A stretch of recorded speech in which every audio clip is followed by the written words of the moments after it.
needs no introduction, who will eulogize George Floyd. He is a man who has fought for so many families that too many hashtags to remember. And when he gets the call, he always answers the call. Even when the cameras aren't around, even after the cameras are gone. Ask Eric Gardner's family. Ask Stephon Clark's family. Ask any of these families. The cameras have long gone, Tony, but Reverend Al continues to answer the bell when our people call. He is a leader that you see on TV commentating about our experiences, but more importantly, he is a leader who has lived our experiences, and because he have lived those experiences, that's what makes him so effective in commentating on MSNBC about our experiences. And he is going to talk about the experience of the terrible loss of somebody who should be with us today, and that is George Floyd. Please give a great round of applause for the Reverend Al Sharpton.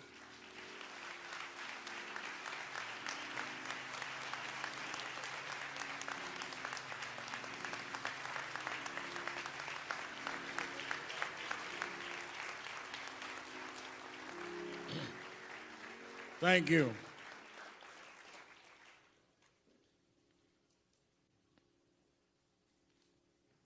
I want us to not sit here and act like we had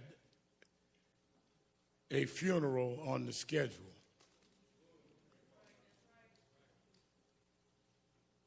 George Floyd should not be among the deceased. He did not die of common health conditions. He died of a common American criminal justice malfunction. He died because of there has not been the corrective behavior that has taught this country that if you commit a crime, it does not matter whether you wear blue jeans or a blue uniform, you must pay for the crime you commit.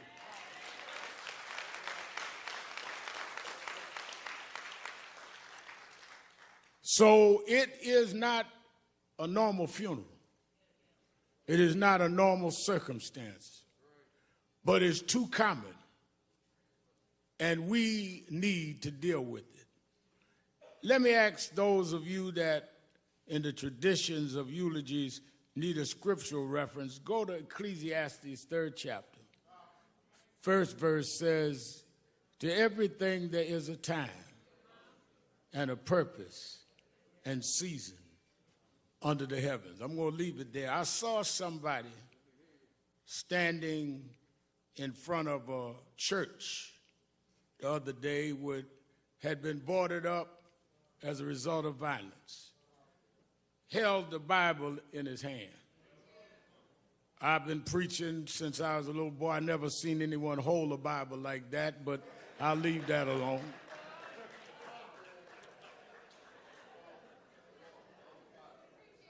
But since he held the Bible, if he's watching us today, I would like him to open that Bible.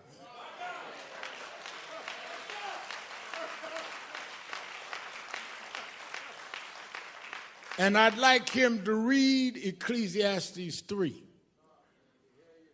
To every season, there's a time and a purpose. And I think that it is our job to let the world know when we see what is going on in the streets of this country and in Europe, around the world, that you need to know what time it is. First of all, we cannot use Bibles as a prop. And for those that have agendas that are not about justice, this family will not let you use George as a prop.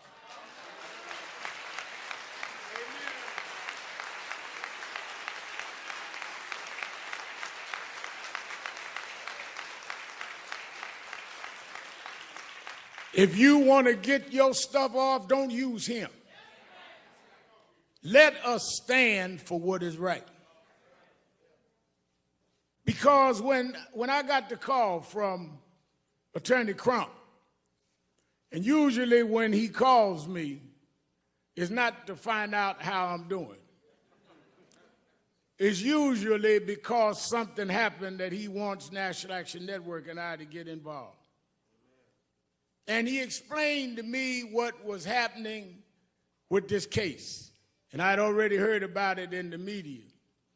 And immediately I said, well, let me know what you want me to do. He said, whatever you need to do.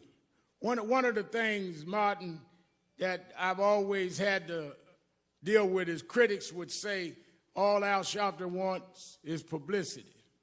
Well, that's exactly what I want. Because nobody calls me to keep a secret. People call me to blow up issues that nobody else will deal with. I'm the blow up man, and I don't apologize for that. Because you get away too much with hiding things. Honey has talked about y'all putting clothes in the oven to have your clothes dried. Well, I didn't grow up in the third world, but I grew up in Third Ward. I grew up in Brownsville, and we had roaches. Now, I know Kevin Hart and some of the rich Hollywood folk here don't know what roaches are, but we had roaches, Ludacris. And one thing I found out about roaches is that if you keep the light off, if you're in the dark, a roach will pull up to your dinner table and have a 5-course meal. So I learned one of the ways to deal with roaches is if you cut the light on, I could run them roaches and track them down. And I've spent all my life chasing roaches all over this country.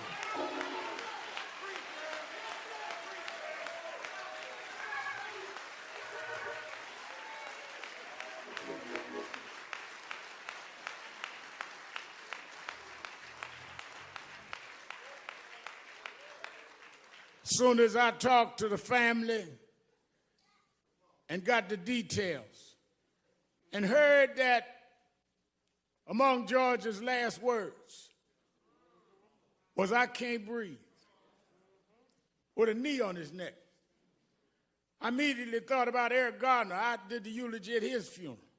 And I called his mother. And I said, I know we are not going out because of the coronavirus, but this is so much like Eric. If we could arrange some private way to go to Minneapolis, would you go? And she said, Rem Al, I'm already packing, let me know. Tyler Perry said, I'll give the families, the plane, whatever y'all need, because this is wrong. Robert Smith said, don't worry about the funeral costs. People across economic and racial lines started calling and getting in. And we flew out here, her and I, last Thursday. And when I stood at that spot, reason it got to me is George Floyd's story has been the story of black folks. Because ever since 401 years ago, the reason we could never be who we wanted and dreamed to be in is you kept your knee on our neck.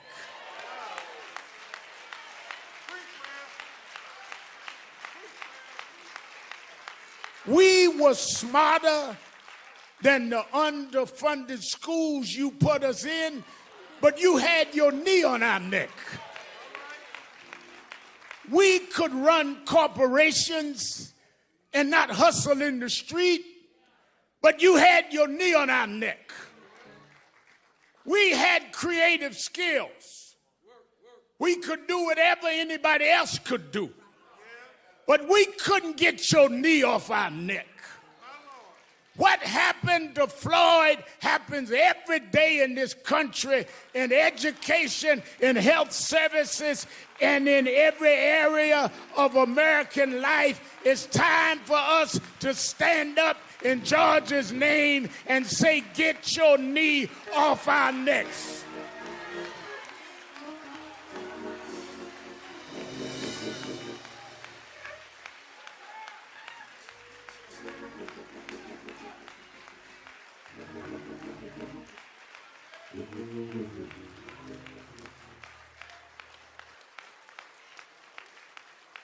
That's the problem, no matter who you are.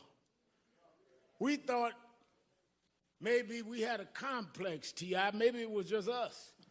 But even blacks that were broke through, you kept your knee on that neck. Michael Jordan won all of these championships, and you kept digging for mess because you got to put a knee on our neck. White housewives would run home to see a black woman on TV named Oprah Winfrey, and you mess with her because you just can't take your knee off our neck.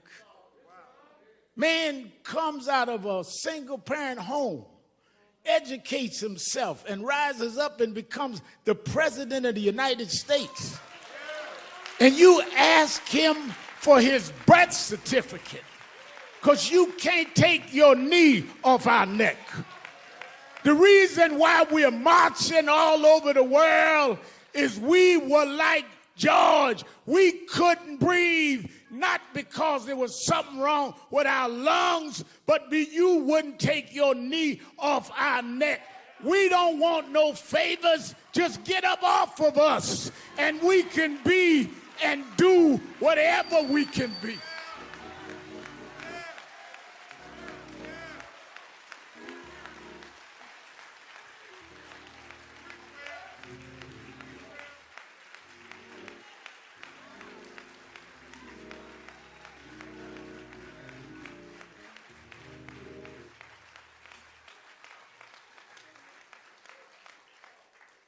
There have been protests all over the world. Some have looted and done other things. And none of us in this family condones looting or violence.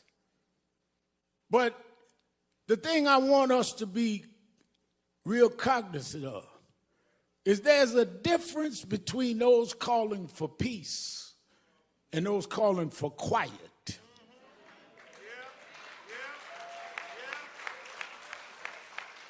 Some of y'all don't want peace. You just want quiet.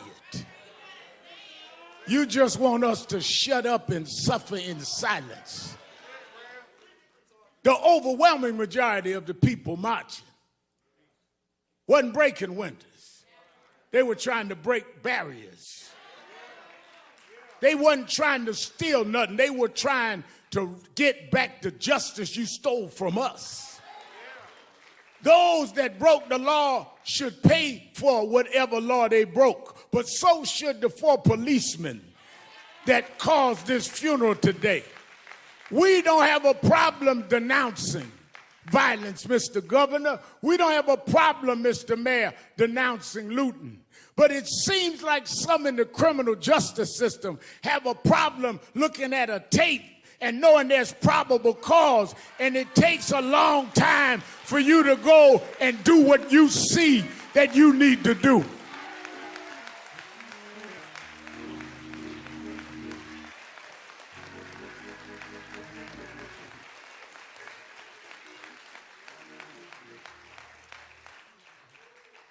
But I'm one that has been Crump said.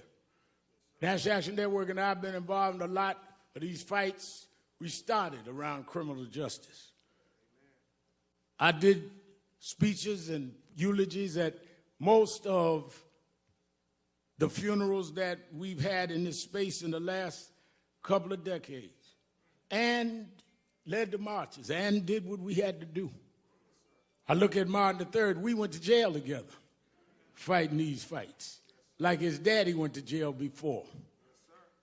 But I'm more hopeful today than ever. Why? Well, let me go back. Reverend Jackson always taught me, stay on your text. Go back to my text, Ecclesiastes.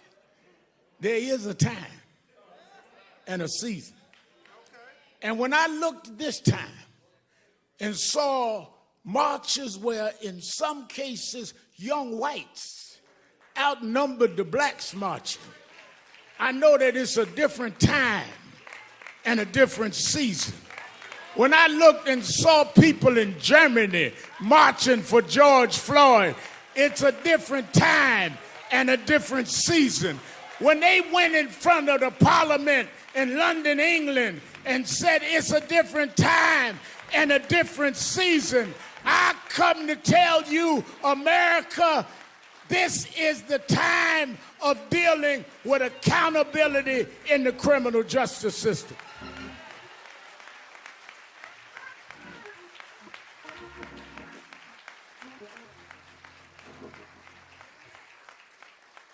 Stephen, years ago, I went to march.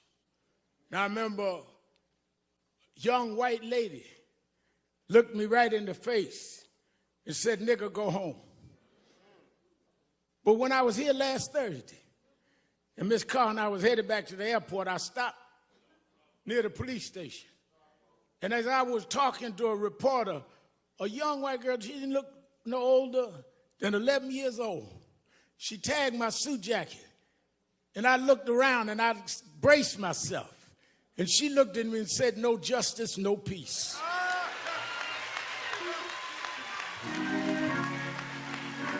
It's a different time. It's a different season.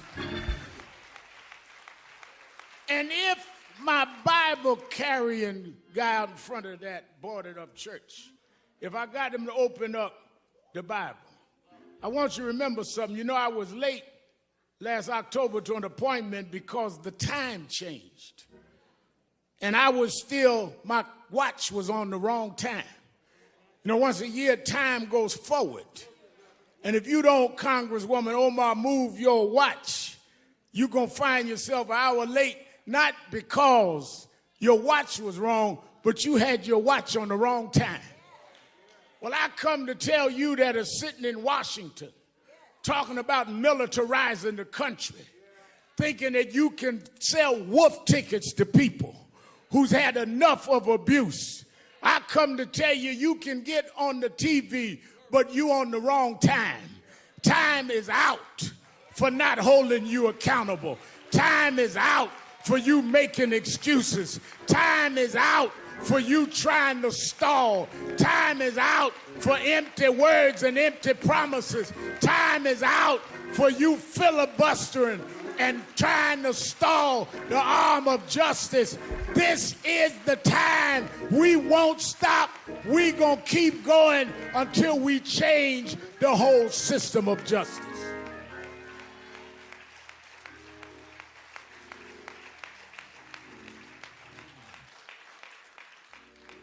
Our organizations have called this a day of mourning.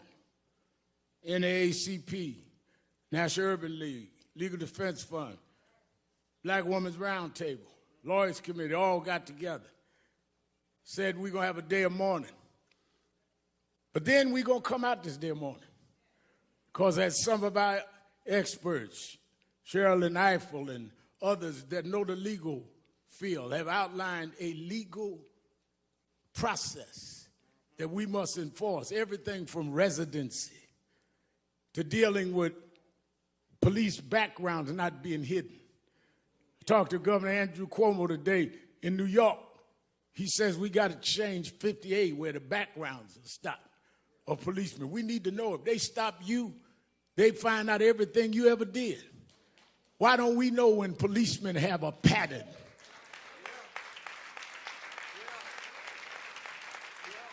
We got to go back to consent decrees. Under the Obama administration, they had put certain cities with patterns and practice under consent decrees. Reverend Jamal Bryan, I know we was pastoring there in Baltimore, that they put it under consent decree. One of the first things that happened in the next administration was they stopped the consent decrees. We have specific policies that need to happen. Therefore, I'm glad Martin III is here today, because on August 28th, the 57th anniversary of the March on Washington, we're going back to Washington, Martin. That's where your father stood in the shadows of the Lincoln Memorial and said, I have a dream. Well, we're going back this August 28th to restore and recommit that dream, to stand up, because just like at one era we had to fight slavery, another era we had to fight Jim Crow, another era we dealt with voting rights, this is the era to deal with policing and criminal justice. We need to go back to Washington and stand up, black, white, Latino, Arab, in the shadows of Lincoln, and tell them this is the time to stop this.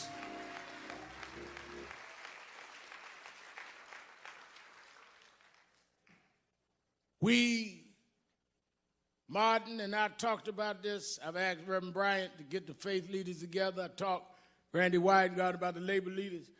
Oh no, we're going to organize in the next couple of months in every region, not only for a march, but for a new process. And it's going to be led by the Floyd family.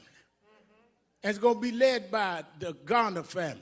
And it's going to be led by those families that have suffered this and knows the pain and knows what it is to be neglected. And it's going to be getting us ready to vote, not just for who's going to be in the White House, but the State House and the city councils that allow these policing measures to go unquestioned. We are going to change the time. Let me say this to the family who has shown such great grace and real level and balanced thinking. And that's why I want them to help lead this. And I think one of the greatest thinkers of our time, Dr. Michael Eric Dyson, I've asked come and speak. We need to break down, because y'all don't know what time it is. Y'all are operating like it's yesterday. And the reason y'all late catching up to what these protests means is because you didn't turn your clock forward. Talking about make America great. Great for who and great when? We gonna make America great for everybody for the first time.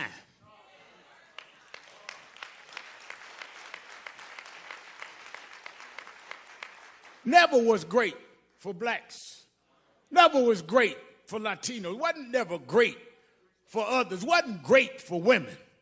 Your own women had to march to get the right to vote. But lastly is the religious side.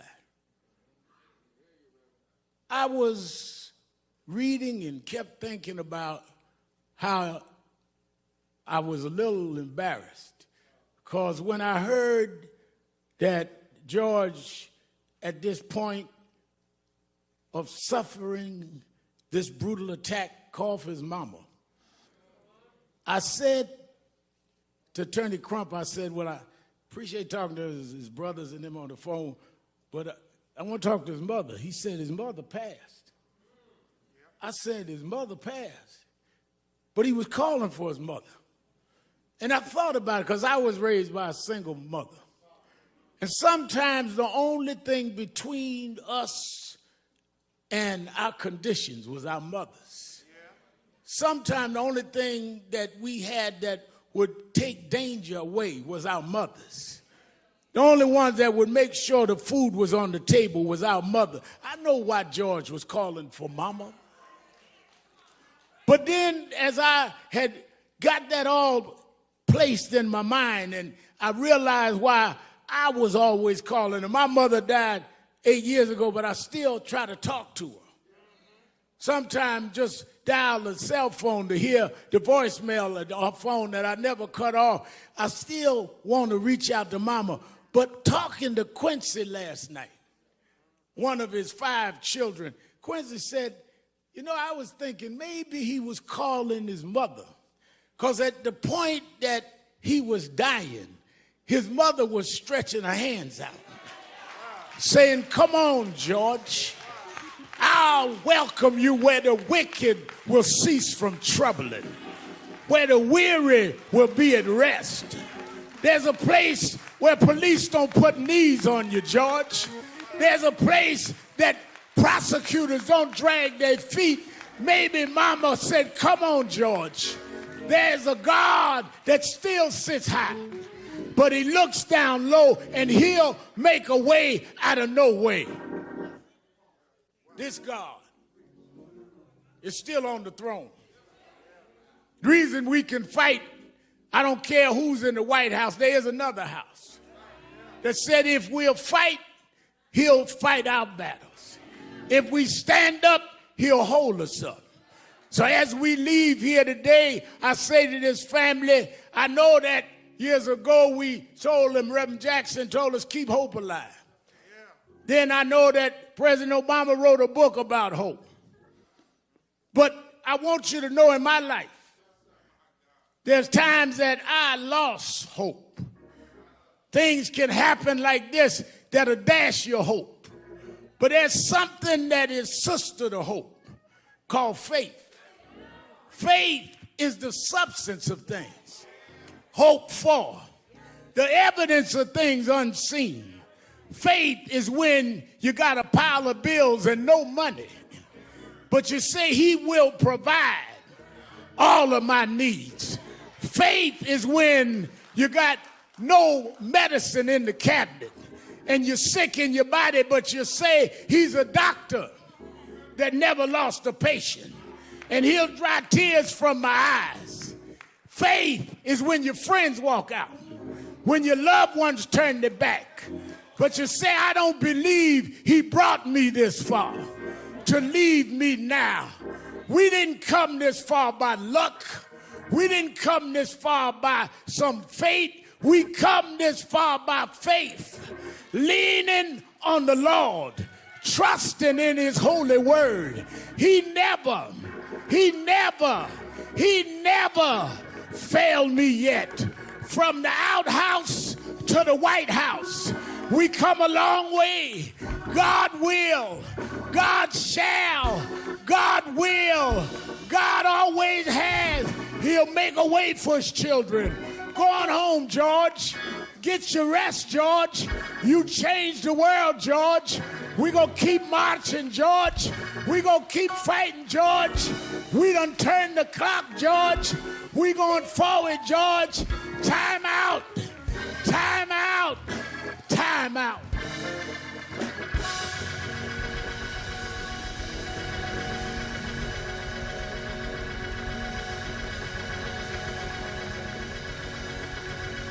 Hezekiah Walker.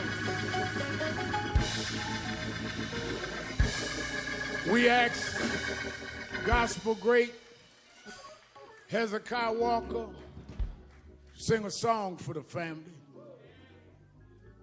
After which, Derek Johnson of the NAACP asked me, Attorney Crump, we're going to stand for 8 minutes and 46 seconds. Though that was the time that George was on the ground. And we want you all over the world to stand with us for 8 minutes and 46 seconds and make that commitment for justice in the name of George. I want to thank the members of the Congressional Black Caucus for being with us. Won't you stand?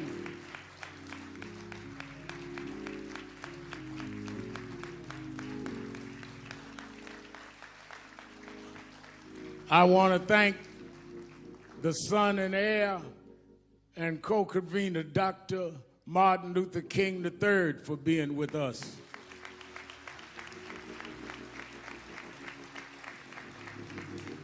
I want to thank the mayor and the governor and their brides for being with the family.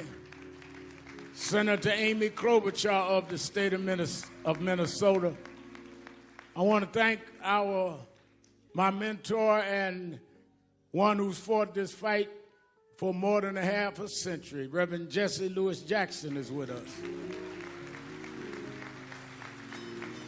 And his spokesman for Rainbow Push, Jonathan Luther Jackson. I want to thank from the entertainment world, Kevin Hart. He told me don't mention he's here, so don't clap. Stand up, Kevin. We joke each other. Brother, beloved, stand up, brother Ludacris.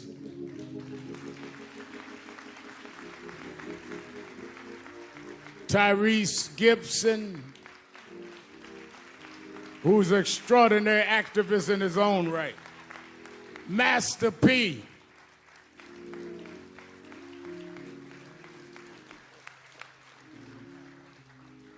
The one and only the creative genius, Will Packard, is with us today.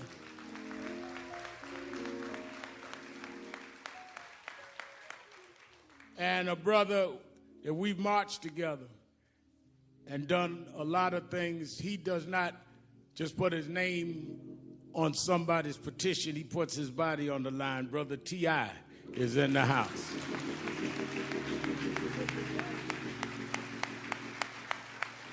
I want this brother's one of the greatest gospel singers alive. Is Tiffany here? Oh, wait a minute. I didn't want to announce and say I embarrassed her. Let me tell you something. One of the most popular, outstanding artists that is also committed. I've read her interview. She think I'm old and don't read stuff, but I do. And she's been committed and saying the right things, and she wanted to be here today. And I was so busy joking with Kevin, I didn't even look at her. Let us welcome our sister beloved, Sister Tiffany Haddish is in the house.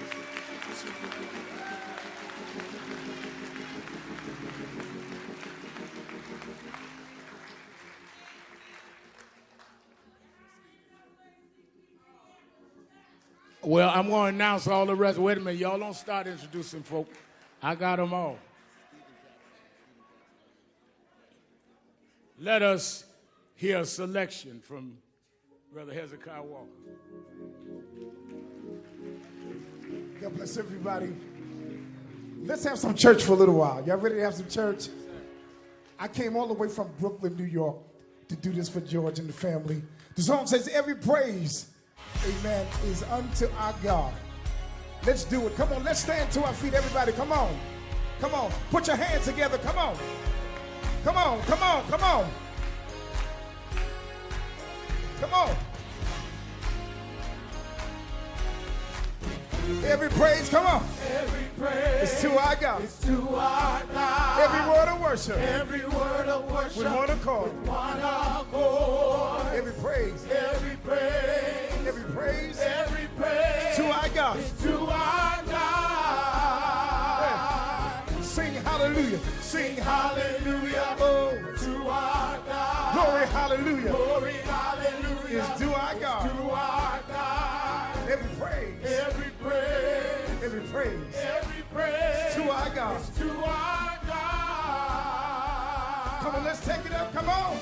Every praise. It's to our God. Is to our God. Put them hands together. Come on. Every word of worship. With one accord. With one accord. Come on. Every praise. Every praise. Every praise. Every praise. To our God. Is to our God. Look at your neighbor and say, sing hallelujah. Sing hallelujah. Oh. To our God. Glory hallelujah. Glory hallelujah. It's to our God. To our God. Come on. Every praise. Every praise. Every praise. Every praise. To our God. To our God. Come on, my people. Let's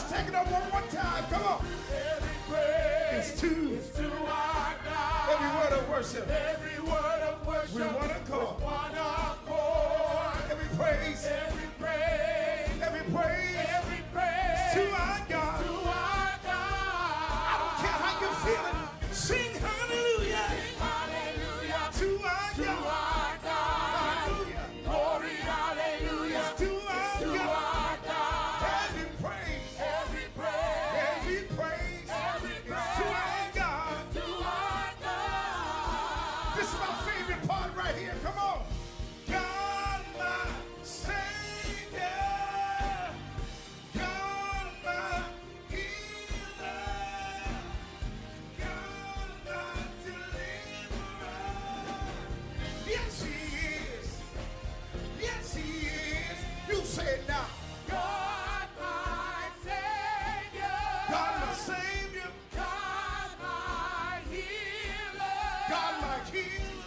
God, my deliverer. Yes, He is. Yes, He is. Yes, He is. Yes, He is. God, my Savior. God, my Savior. God, my healer. God, my Yes, sir. healer. God, my deliverer. God, my deliverer. Yes, He is. Yes, He is. Yes, He is. Yes, He is. Yes, He is. Yes, He is. Yes, He is. Yes, He is. Every praise Every praise to our God. to our God. Every word of worship Every word of worship. with one accord. One accord. Every praise. Every praise. Every praise. Every praise. Every praise. Every praise. Every praise. Every praise. All of my worship. Every praise. All of my praise. Every praise. When you see me dancing. Every praise. Every praise. When you see me shouting. Every praise. Every praise. Every praise. Every praise. Every praise. Every praise. Every praise. Every praise. Every praise.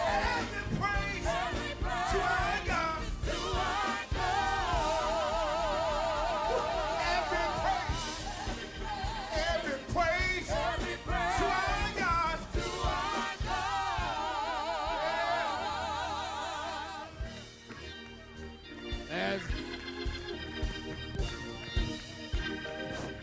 As Mike, all right, as we remain standing, I want to recognize Clyde Bellecourt of the American Indian Movement. Brother Bellecourt, we're honored that you came. Thank you. And let me say, they recognize someone yelled out the state chair of the NAACP and many of Black Lives Matter, many of the grassroots organizations that have been doing the protests on the ground in Minneapolis and around the country. Movements are about everybody. We don't exclude anybody. Those young folks, some of them organic, some organized on their own, some NAACP, some Urban League, some National Action Network. We need everybody. This is not a competition. This is a movement. And we need to stop our competing and start fighting the real enemy.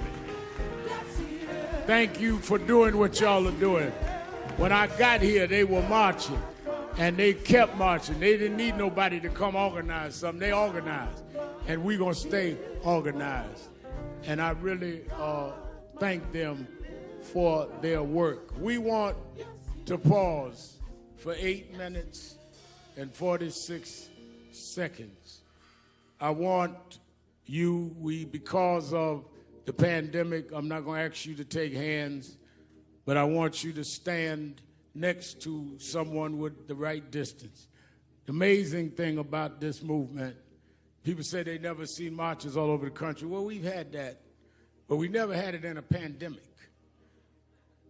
The reason I know this is a different time is people came out by the hundreds of thousands at risk of their own health to stand up. People that had been sheltered in broke out of shelter. First flight I took was to come here in many weeks. And maybe in God's own way, Martin, the fact we were sheltered means we couldn't watch sports, couldn't watch nothing. We had to keep watching that tape. Maybe because we had no distractions, that finally we are ready to deal with this. So as we stand, I would like us to stand together, and I think there's only one woman up here. I want Tiffany, since I was disrespectful, would you come stand with us up here? Tiffany Haddish, so you won't be talking about me in your next interview. And I would like the mother of Eric Garner, who's mother of the one who originally died of police custody, saying, "I can't breathe," to stand with me and Ben Crump on stage. It's Gwen Carr. Let us stand. Somebody said, "Reverend, 8 minutes is a long time." That minute was long enough for the police to understand what they were doing. That means it was long enough for one of them 3 cops to stop what was going on. That means it was long enough for whatever this officer had in mind for him to rethink. As you go through these long 8 minutes, think about what George was going through, laying there for those 8 minutes, begging for his life. Heard someone say, narrating his own death. We can't let this go. We can't keep living like this. Sam Jackson, is Sam still here? Steve Jackson, is he here? Steve, we won't recognize, I was recognizing everybody. We got to stop this here. And we got to, in this time, bring about a new season. Let us stand still. You that believe in faith, bow your heads, or whichever way you worship.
That's a long time. If we've calculated with the clock here, that's how long he was laying there. There's no excuse. They had enough time.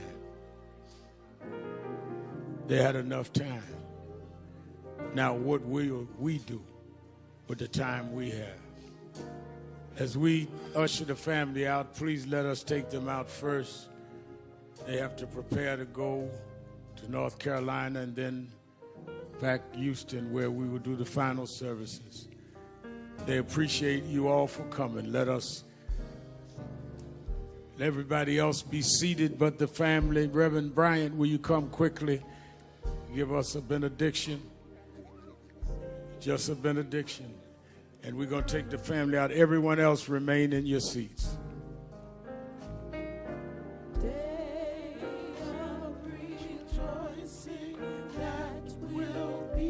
If you'll remain where you are for the benediction. Good and gracious God, merciful Master, walk with us while we run this race. Speak to us as we lift our voice. Use our hands so that they do not become fists. Change our hearts so that our rage will shift to rehabilitation.